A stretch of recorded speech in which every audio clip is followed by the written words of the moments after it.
3,5 sotixga qurilgan mana shunday chiroyli uchastkamiz sizlarga sotuvga chiqarilyapti. Assalomu alaykum hammalaringizga.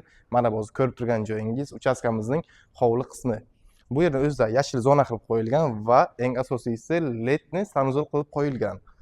Xo'sh, uylarni birma-bir sizlarga obzor qilib beraman. Mana shunday kiraverishingizda shunaqa katta hol sizlarni kutib oladi. Devorlarni ko'rishingiz mumkin, oqlab podaboy qilib taxlab qo'ygan, stяжкалari bo'lgan. Bu yerda bitta xonasi o'zi ham juda katta, keng mazza qilib yashashingiz mumkin.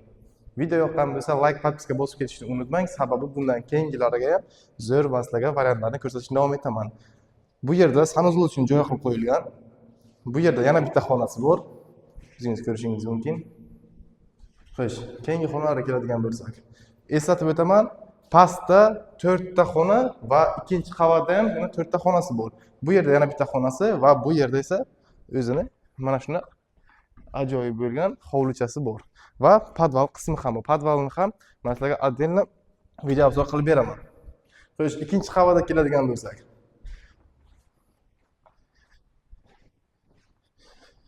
Xo'sh, lestnitsalarini ko'rishingiz mumkin. Yaxshi sifatli betondan qilib qo'yilgan. Bu tayyor lestnitsa emas, ustalarning o'zi har qo'l mehnati bilan tayyorlab qo'ygan ekanlar. Xo'sh, ikkinchi qavatning o'zida ham mana shunaqa katta holi bor va mana bunda ochiq balkonga chiqishingiz mumkin. Keyingi xonasiga keladigan bo'lsak,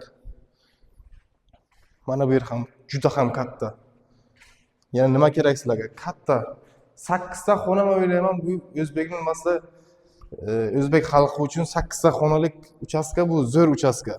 Chunki men o'zim ham 8 xonalik uyda turaman. Bu yerda alohida sanuzor uchun o'zini joy qilib qo'yilgan va bu yerda yana bitta xonasi bor. Narxi qiziq bo'ladigan bo'lsa, kommentariyada plyus qoldirib ketsangiz agar to'liqroq ma'lumot beraman narxi va kredit ham qilsangiz bo'ladi bemalol. Chunki bu uchastkamizning to'liq dokumentlari chiqqan.